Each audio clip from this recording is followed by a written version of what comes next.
Praise the Lord. Sa aklat ng unang Tesalonica, Kabanata 5, ang talata ay 11 hanggang 13. 12-13. 12 hanggang 13. Datapwat ipinamanhik namin sa inyo, mga kapatid, na inyong kilalanin ang nangagpapagal sa inyo at nangamumuno sa inyo sa Panginoon at nangagpapaalala sa inyo. 13. At inyong lubos na pakamahalin sila sa pag-ibig dahil sa kanilang gawa, magkaroon kayo ng kapayapaan. Palakpakan Amen. natin ang Diyos. Tingnan mo. Dahil dito kayo, ulit, balik, 12. 12. Datapwat ipinamanhik namin sa iyo, nakiusap si Apostol Pablo, ipamamanhik namin sa inyo, mga kapatid, na inyong kilalanin mo ang managpapagal, naghirap kapagal sa inyo at namumuno, nangunguna sa inyo sa Panginoon at nangagpapaalala sa inyo, nagpapaalala sa inyo at inyong lubos na pakamahalin sila sa pag-ibig. Lubos, highly esteemed in love. Inyong lubos silang pakamahalin. Higugmaon nyo sila. Nagrabing pagmamahal. Dahil sa kanilang gawa, dahil sa kanilang paghihirap silang gawa, pag-ayuno, pagpuasa, sakripisyo, panalang araw, gabi. Pag ginagawa natin ito, sa Biblia, magkaroon kayo ng kapayapaan. Tingnan mo yung mga kumukontra, hindi nagpapasakop, nagugulong ang mga isip ngayon, mga tormentado. Po yung mga sumusunod, nagmahal sa ating beloved praise the Lord, lahat sila payapa, walang problema, maligaya sila. Totoo ang Biblia. Amen. Everybody say praise the Lord. Simple naman ang Biblia pag unawain mo. Siguro itong mga nag-reveal, dinadaya lang talaga ng kaaway. Nagmamarunong na walang alam. Amen? Hindi marunong, nagmamarunong na walang alam. Iba naman yung nagmamarunong na walang alam. Brad, marunong ka magluto? Oh, marunong magluto. Ako na bahala dyan. Pagluto, sunog. Yun ang ibig sabihin. Nagmamarunong na walang alam. Amen? Mabuti pa yung may alam na hindi nagmamarunong. Yan, subukan lang natin lutuin. Pagluto, pagtikim, grabe sarap. Yun ang mga walang alam na may alam. Hindi sila nang mayabang. Pero yung mga mayabang, alam ko yan. So, pagluto, hindi mas pakinabangan. Yun ang nangyari sa nag-rebuild din, walang alam. Maliwanag ang Biblia. 1 Timothy 5:17. Nakikinig ba kayo? Salamat. Praise the Lord. Sa aklat ng unang Timoteo, Kabanata 5, ang talata ay 17. Ang mga matanda na nagsisipamahalang mabuti ay ariing may karapatan sa ibayong kapurihan, lalong-lalo na ang mga nagpapagal sa salita at sa pagtuturo. Amen. Praise the Lord. Ang mga matatanda sa iglesia, nagsisipamahalang mabuti, nag-role, nangunguna, ng mahala, ng mga siwa ng mabuti. Mabuti, hindi masama. Ay aariing may karapatan. May karapatan sila. Authority to give double honor. Karapatan sa iba yung kapurihan. Lalong-lalo na ang mga nangagpapagal. Lalong-lalo na yung mga nagsakripisyo. Nag-antos, nagpagal sa salita at pagtuturo. Iba yan, hindi na daw eh. Nasubrahan daw tayo. Ina-idol na natin mga pastor. Idol ba na ng kasulat sa Biblia? Yung salitang idol, sa sini lang yun. Amen. Oy, idol. Makamundong salita yun. Sa Biblia let the elders that rule will, mabuti, will. be counted worthy of double honor.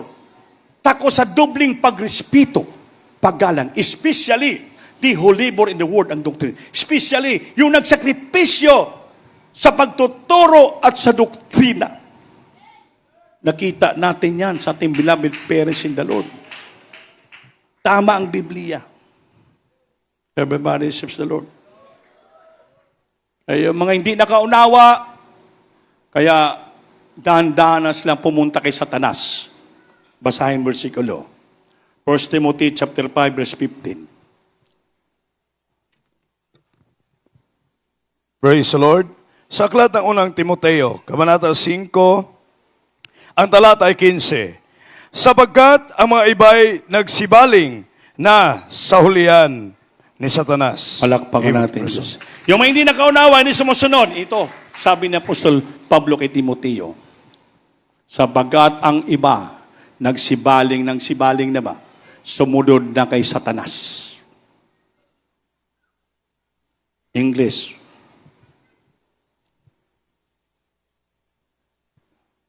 For some are already torn. Kung sa ibig sabihin, nagliso na, nangadto na sa side ni Satanas. Jabing Biblia. Totoo. Ang ibang tao daw, mibaling na, sumunod na kay Satanas.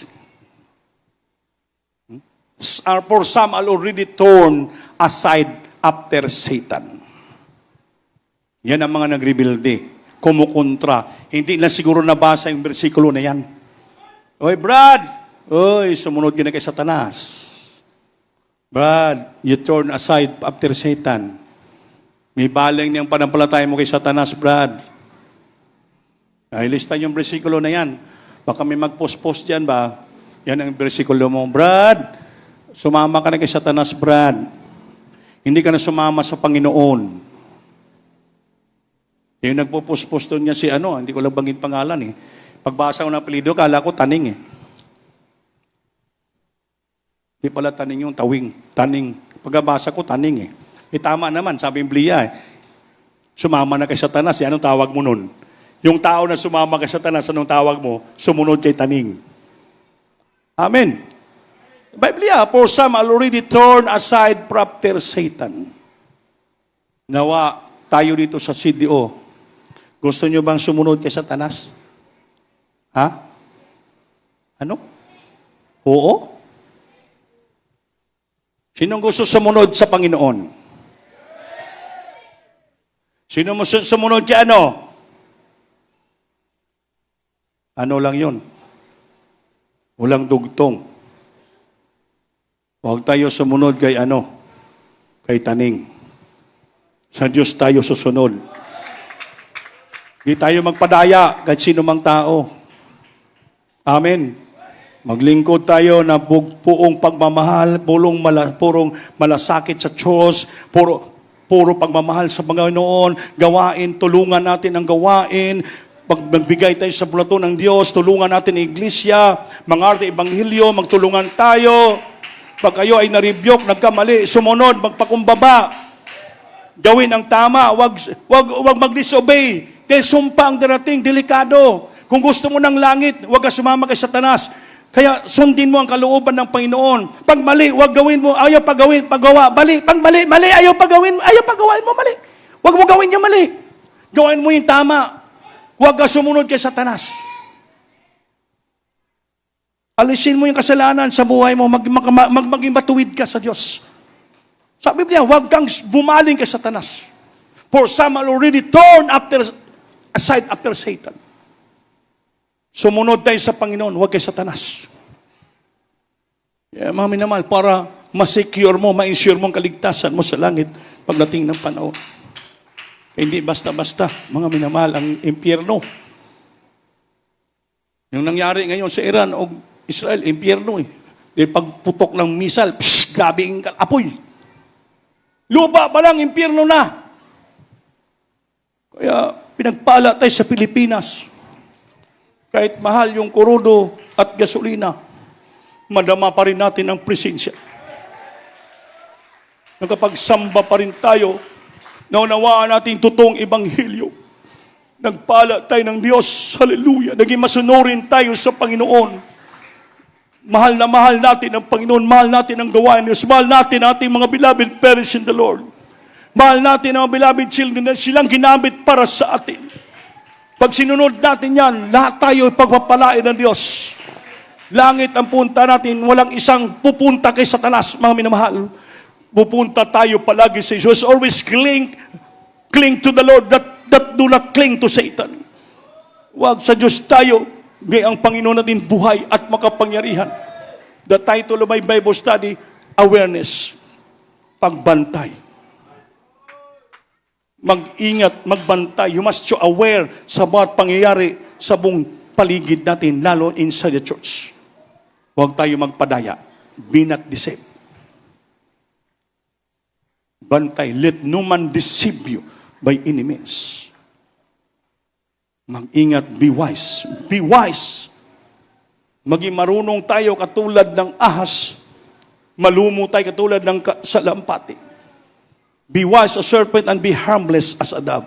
Harmless, wala kang kasalanan. Harmless.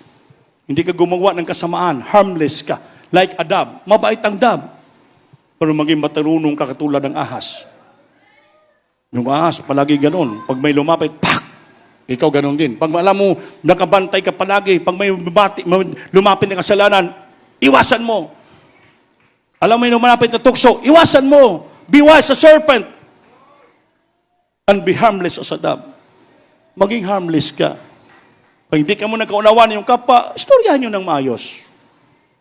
Be harmless. Amen? Huwag daanin sa kayabangan. Huwag daanin sa away. Huwag daanin sa debate. Sa mangloob. Huwag. Be harmless as a dove.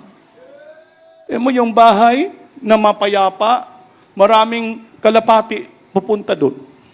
Pero pag magulo ang tahanan, palagi away, aalis ang kalapati. Totoo po yun.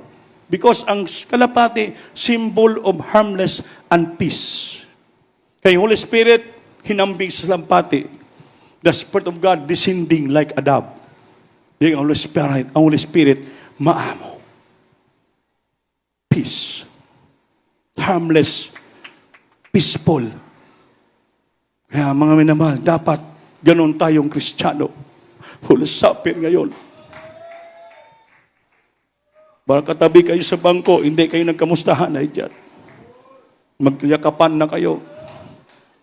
Magpatawaray na tayo. Buhay ang Diyos natin, pag-ibig. Papasukin natin sa puso natin ang banal na Espiritu. Pahariin natin sa puso natin ang banal na Espiritu. Pabungahin natin ito.